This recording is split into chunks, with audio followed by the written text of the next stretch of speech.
Kalau saya tanya anda sekarang, macam mana kita nak bina kepercayaan supaya orang lain boleh percaya kepada anda? Hampir semua orang akan jawab benda yang sama. Saya tepati janji, saya bercakap benar, saya buat apa yang saya cakap. Okey, jawapan tu semua betul. Tapi, hmm, tak berapa membantu. Sebab apa? Sebab anda boleh percaya apa saja pasal diri anda. Bercakap benar, tepati janji. Tapi, orang lain ada pendapat masing-masing untuk menilai sama ada anda boleh dipercayai ataupun tidak. Jadi jurang ini antara pendapat dan perasaan anda dan pendapat dan perasaan orang lain, inilah sebenarnya yang buat ramai orang terperangkap. Dan kita kalau sudah tidak percaya kepada seseorang, kita akan menggunakan strategi untuk melindungi diri kita sendiri. Seperti tak berterus terang, mengelak, memulau.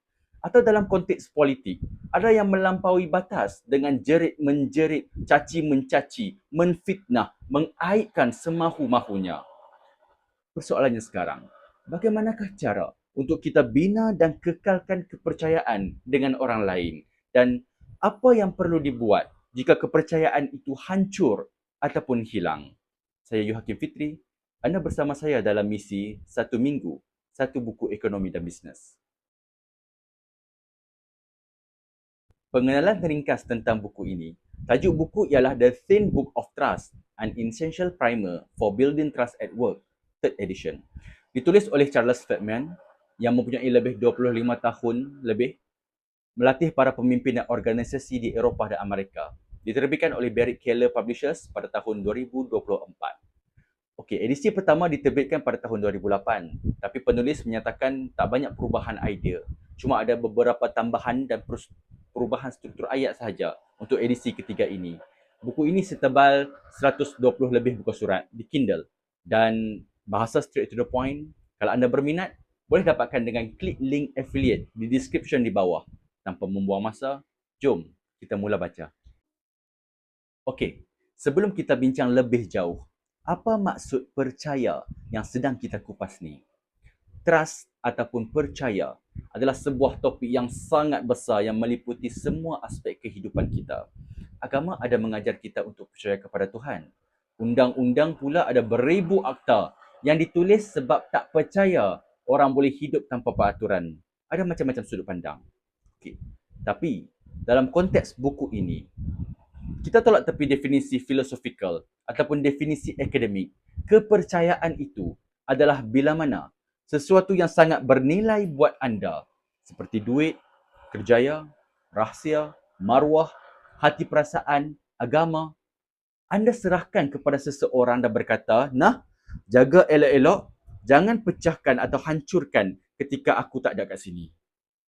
Setiap kali anda serahkan mana-mana benda ini kepada orang lain, anda sebenarnya sedang buat satu pertaruhan. Okey, satu analogi mudah. Kalau kita ada seorang kawan yang memang hebat main bola, kita tak akan kedekut untuk pas bola tu kepada dia. Kita sanggup serahkan nasib perlawanan tu dekat dia. Dan hati kita akan rasa tenang. Sebab kita tahu dia takkan sia-siakan peluang itu.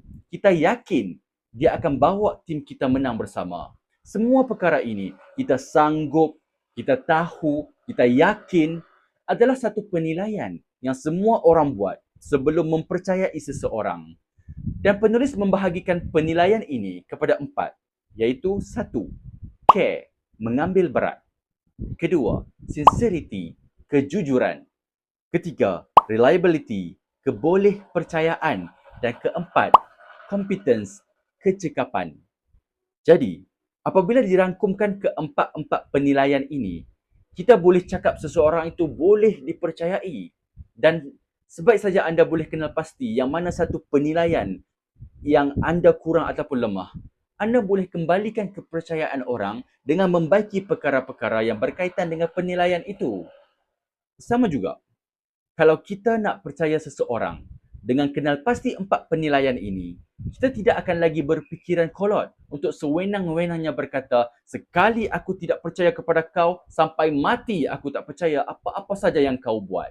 Tapi, kita akan menilai dari keempat-empat penilaian ini, iaitu mengambil berat, kejujuran, kebolehpercayaan dan kecekapan.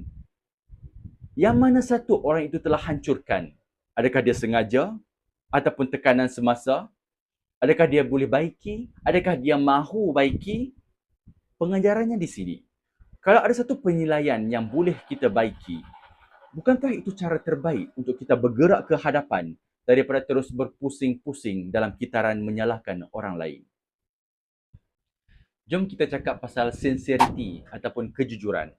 Anda mungkin akan cakap, jujur tu macam jangan tipu kot. Sebenarnya ia lebih besar dari itu. Kejujuran ni adalah anda boleh dipercayai. Pandangan anda diambil serius sebab bukan anda paling kuat suara, tapi sebab orang percaya ada bukti dan pemikiran yang kukuh di sebaliknya. Anda mungkin masih berfikir sekarang, macam sama je dengan jangan tipu. Tapi kejujuran ni penulis kata datang dari dua lapisan. Satu, lapisan dalaman. Anda jujur dengan diri sendiri. Adakah anda betul-betul percaya dan committed dengan apa yang anda nak katakan? Kalau anda tanya saya, zaman sebelum internet contohnya, kalau seseorang itu cakap dan dibuktikan fitnah ataupun tersalah fakta, saya mungkin masih akan bertolak ansur sebab ialah maklumat masih susah untuk dipastikan sahih. Tapi sekarang, dengan zaman internet dan AI, kalau seseorang itu cakap A dan saya ambil masa 2 minit untuk type dan double check di internet dan confirm salah fakta, ini menunjukkan yang dia tak jujur dengan diri dia sendiri. Dia mungkin ada niat lain untuk sebarkan cerita itu. Yang kedua, lapisan luaran. Adakah anda cakap benda yang sama kepada orang yang sama, konsisten dari masa ke semasa? Atau sebenarnya ada satu versi lain dalam kepala anda yang tak pernah keluar dari mulut? Sebab tu salah satu punca hilang kepercayaan paling biasa berlaku di tempat kerja bukanlah satu penipuan besar yang dramatik. Ia cuma seorang ketua atau rakan sekerja yang cakap tak serupa bikin atau simply not walk their talk. Bila mana anda cerita kepada seseorang tentang apa yang anda nak buat, apa plan anda, apa nilai-nilai yang akan anda perjuangkan, anda bukan sekadar cerita pasal diri anda, tapi sedar tak sedar, anda telah menciptakan satu pengharapan dalam kepala pendengar tentang macam mana anda akan bertindak di masa hadapan. Bila gagal penuhi harapan itu, kalaulah bernasib baik, orang akan berfikir, oh, mungkin dia dah tukar fikiran sebab ada tekanan-tekanan tertentu. Tapi kebanyakan orang akan terus cop anda tak jujur. Dan sekarang, yang lebih merumitkan, perkataan penting di sini ialah appear ataupun anda kelihatan tak jujur. Ini adalah permainan persepsi. Anda mungkin seorang yang jujur, tapi bila anda cakap sedikit berbeza kepada dua orang yang berlainan, seperti ada beberapa perkataan yang berubah dari masa ke semasa, orang boleh melihat seolah-olah kelihatan anda tidak jujur. Dan bila perkara ini tak diatasi, lama-kelamaan ia boleh merebak dan orang akan mula ragu-ragu dengan kejujuran anda. Penilaian kedua daripada 4 yang kita akan kupas sekarang ialah berkenaan reliability atau kebolehpercayaan. Bolehkah orang lain bergantung kepada anda untuk tunaikan apa yang anda janjikan? Atau dalam bahasa mudah, adakah anda seorang yang beramanah? Okey, kalau kita tanya sekarang kebanyakan orang, sama ada mereka ini amanah atau tunaikan janji, pastinya semua akan jawab yes dengan penuh confident. Sekarang, cuba tanya pula orang yang kerja di sekeliling. Mungkin anda akan jumpa seorang dua yang diam-diam tak setuju. Ini yang penting. Sebab kadang-kadang, bukan orang tu tak amanah, dia tak tunaikan janji. Tapi ada 3 tekanan biasa yang sering berlaku dalam mana-mana persekitaran bekerja. 1. Persekitaran kerja ni sentiasa berubah. 2. Komitmen atau prioriti ni berlawanan yang tarik anda ke arah berbeza. 3. Banyak permintaan yang menuntut masa dan perhatian anda dalam satu-satu masa. Jadi, anda buat janji atau komitmen ni dengan 2 cara. Sama ada anda respon kepada permintaan seseorang ataupun arahan dari orang atasan. Yang kedua, anda sendiri yang tawarkan janji. Dan kalau orang lain terima tawaran anda, dalam kepala mereka, ia dah jadi satu komitmen. Walaupun bukan sebuah kitab suci, ia dah jadi satu janji. Okey, nota tepi. Adakah anda tahu, salah satu punca kita tak tunaikan janji atau komitmen bukan sebab niat jahat. Kadang-kadang sebab permintaan itu sendiri yang tak jelas. Benda ni berbeza dari culture ke culture. Kalau culture barat, yang cakap straight to the point, tak ada lapik-lapik. Permintaan mereka selalunya clear, jelas. Tapi dalam kultur timur, seperti Melayu contohnya, kerap kali kita berlapik dalam meminta sesuatu, pukul anak sindir menantu, tanam tebu di tepi bibir. Kesannya, ada juga bila janji sudah ditunaikan, tapi orang masih lagi tak puas hati sebab apa yang orang nak tak dipahami dengan jelas oleh si pelaksana. Jadi, secara praktikalnya, macam mana anda nak naikkan markah kebolehpercayaan anda di mata orang lain? Satu, sebelum setuju apa-apa, semak dengan jujur. Boleh ke anda betul-betul buat benda ni? Kedua, kalau permintaan itu tak jelas, mintalah penjelasan berbanding teka dan harap tepat tekaan. Dan yang ketiga, bila anda buat tawaran, perincikan apa yang anda akan buat dan apa yang anda tak akan buat. Ingat, bila mana orang terima tawaran anda, ia dah jadi satu komitmen dalam kepala mereka. Keempat, buka telinga dan dengar apa yang berlaku di peringkat bawah. Adakah mereka sedang tengah luah masalah? Atau mereka tengah bincang tentang masa depan? Atau ada satu misi yang mereka ingin kita laksanakan? Dengar betul-betul dan respons dengan tepat. Sekarang, kita sudah sembang panjang tentang bagaimana nak membina kepercayaan. Tapi apa yang akan berlaku jika kepercayaan itu dah pecah? Atau lagi teruk, bila anda tak percaya kepada orang lain?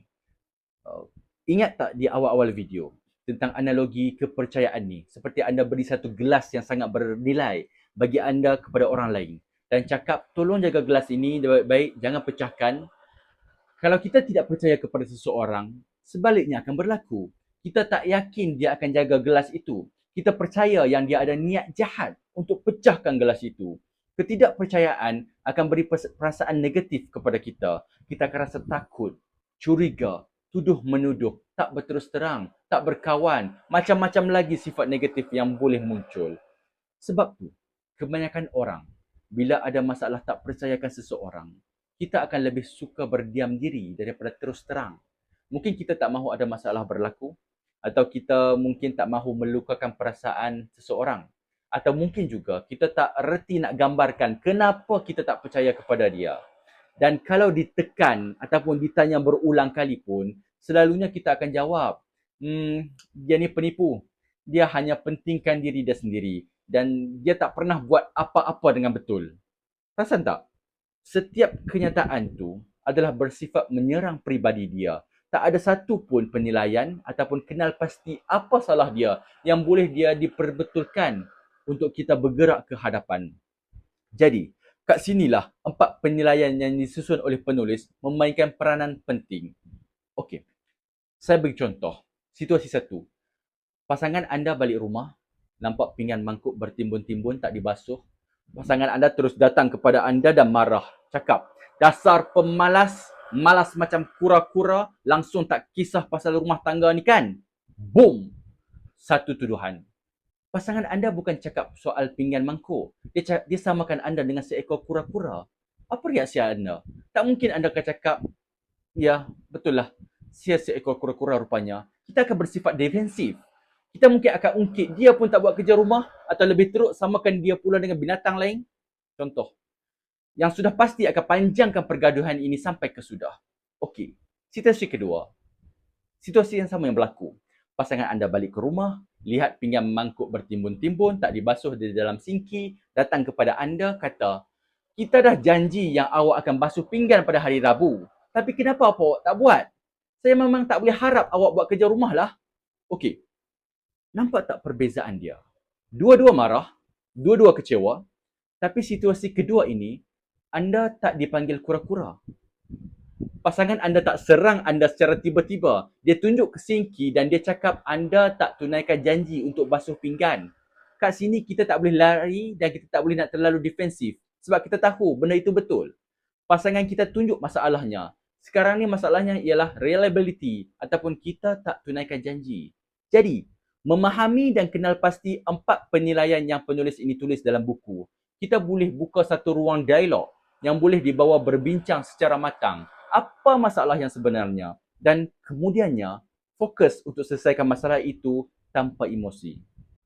Orang selalu cakap yang kepercayaan ni ambil masa bertahun untuk dibina. Tapi sesaat untuk hilang. Dan penulis dalam buku ini mencadangkan satu cara yang paling mujarab untuk membaiki kepercayaan yang hancur atau hilang itu dengan satu langkah kontroversi, iaitu mengaku masalah yang berlaku dan memohon maaf. Okey, sebelum anda melompat dari kerusi dan membantah, kata minta maaf ni berarti kita salah, kita lemah, musuh akan jatuhkan kita kalau kita dipandang lemah. Tunggu sekejap. Cuba kita bayangkan pula, kalau kepercayaan itu sudah rosak, sudah hancur, dan orang yang kita letak kepercayaan tu tak meminta maaf, tak mengaku salah silap. Sama ada dia berniat atau tidak untuk merosakkan kepercayaan itu perkara kedua. Tapi kita nak tahu sekarang ni, adakah dia sedar yang kepercayaan kepada dia ni telah terhilang? Kalau dia masih tak mengaku, berpusing kiri dan kanan, menipu, menyalahkan orang lain pula, macam mana kita nak baiki kepercayaan itu? Sebab tu penulis kata dalam buku ini, mengaku bermaksud anda sedar ada tindakan anda yang membuatkan kepercayaan itu hancur, walaupun itu bukan niat anda. Dan bila anda memohon maaf dan menyatakan niat secara terang-terangan untuk betulkan keadaan, ini menunjukkan yang anda seorang yang berjiwa besar. Inilah yang akan buka pintu untuk membaiki kepercayaan orang kepada anda. Untuk faham lebih jelas, jom kita bedah beberapa anggapan yang selalu orang buat. Satu, jika anda rosakkan kepercayaan, anda kena menghilangkan diri. Diam seketika. Atau tunggu benda ni berlalu mengikut arus masa. Okey, apa masalahnya dengan cara sebegini? Kalau anda menghilangkan diri, masalah itu tak akan selesai. Perasaan marah, geram dalam kalangan penyokong hanya akan terus merebak sehingga betul-betul hilang kepercayaan yang tak boleh diubat kembali. Baik, kalau ikut cadangan penulis pula, anda yang memulakan dialog untuk membaiki keadaan. Ini akan mengubah persepsi dan pandangan orang yang anda ini mengambil tanggungjawab. Anda tak takut untuk membuat keputusan untuk memperbaiki keadaan. Okey, anggapan kedua. Kalau anda terpaksa meminta maaf, anda akan cakap, maaf. Tapi bukan sebab insaf dengan kesilapan anda. Anda hanya nak orang just shut up. Tak buat bising dengan benda tu lagi. Dia macam seolah-olah orang yang kena tangkap mencuri, cakap, okey, aku minta maaf. Boleh tak lepaskan aku? Aku dah minta maaf kan? Dia tak fikir tentang kesakitan yang orang lain tanggung. Dia hanya fikir pasal diri dia sendiri. Sebab tu penulis mencadangkan perlu untuk mengaku kesilapan dan meminta maaf. Kalau kita mengaku dan meminta maaf, kita akan fokus di mana silap yang berlaku dalam perhubungan ini. Kita akan menggunakan bahasa-bahasa yang spesifik dan tepat untuk membaiki keadaan-keadaan yang rosak itu. Okey, sebelum kita habiskan video ini, saya nak kongsi sedikit cetusan fikiran peribadi berkenaan apa yang telah kita kupas sebelum ini. Ini bukan dari buku, tapi pendapat saya sendiri. Pertamanya, kalau kita belajar tentang system thinking for business and management, ada dua kategori sistem yang berlainan tapi saling berkaitan antara satu sama lain, iaitu soft system dan hard system. Hard system ini ataupun sistem keras, mudah kata semua ciptaan engineering adalah hard system. Contohnya kereta. Ada banyak komponen, tapi kalau kereta itu rosak, kita boleh kenal pasti melalui proses step by step. Komponen mana yang rosak dan apa yang patut kita buat. Berlainan dengan soft system ataupun sistem lembut yang ciri-cirinya adalah tak dapat dijangka ataupun tingkah lakunya sentiasa berubah-ubah. Macam buku ini, saya lihat penulis cuba mencadangkan satu proses step by step apa yang perlu dilakukan untuk membina dan membaiki kepercayaan orang. Tapi disebabkan kita sedang berbincang mengenai manusia, satu makhluk yang sangat tak dapat dijangka, yang tingkah lakunya berubah-ubah, yang kepercayaan seseorang akan berbeza dengan orang lain. Sebab setiap daripada kita berbeza cara dibesarkan, berbeza latar belakang pendidikan, keadaan ekonomi, gerak hati, malah cita rasa setiap orang pun berbeza. Tapi dengan pengalaman penulis yang dah lebih 25 tahun melatih para pemimpin dan organisasi di seluruh Eropah dan Amerika Syarikat, dan terbukti latihannya berjaya membina dan meningkatkan kepercayaan dalam konteks kerjaya, saya fikir boleh kita tiru dan ambil apa yang sesuai dalam konteks kita. Pendapat kedua, bila saya membaca 4 penilaian yang ditulis oleh penulis, iaitu mengambil berat, jujur, kebolehpercayaan dan kecekapan, saya tak boleh lari dari terfikir, ini aku dah belajar dari sekolah rendah dahulu. dalam subjek pendidikan Islam. 4 sifat Nabi yang kita patut percaya iaitu siddiq, bercakap benar, amanah, boleh dipercayai, tabligh, menyampaikan wahyu dan ajaran Allah Subhanahu Wa Taala. Mungkin dalam konteks ni kita boleh kaitkan sikit dengan penilaian mengambil berat, sebab kita tak akan kongsi ataupun share sesuatu kalau kita tak kisah. Dan yang terakhir adalah fatanah, iaitu bijaksana dalam menyelesaikan masalah. Ini sama dengan penilaian kecekapan. Okey, mungkin saya agak melebih-lebih dan tiada kajian serius tentang persamaan ini. Tapi yang beragama Islam macam saya, masih lagi akan melihat ini sesuatu yang sangat dekat. Sebab satu hadis yang popular, yang sering kali kita dengar, tanda-tanda orang munafik itu ada 3. Yang pertamanya, bila dia bercakap, dia berbohong. Yang kedua, bila dia berjanji, dia tak tepati janji. Dan yang ketiga, bila kamu bagi amanah, kepercayaan kepada dia, dia khianat. Tak boleh dipercayai. Buku ini ada 4 penilaian untuk kenal pasti seseorang tu boleh dipercayai ataupun tidak. Tapi dalam video ini saya cuma kupas 2, iaitu kejujuran dan kebolehpercayaan. Topik yang lain seperti mengambil berat yang disebut penulis sebagai penilaian yang paling besar antara keempat-empat ini. Ataupun topik yang keempat iaitu kecekapan. Berapa ramai yang kita tahu hari ini ada orang jujur, mengambil berat, amanah, tapi kita tahu dia tak boleh buat kerja.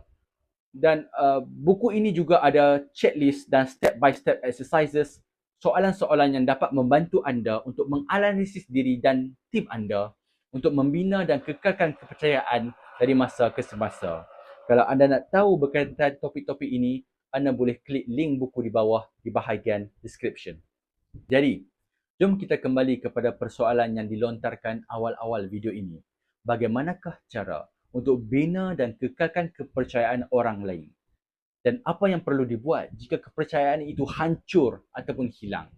Di sepanjang video ini, buku ini menceritakan bagaimana masalah trust ataupun kepercayaan dalam konteks kerjaya dapat dilihat dari 4 penilaian, iaitu care, mengambil berat, sincerity, kejujuran, reliability, kebolehpercayaan dan competence, kecekapan.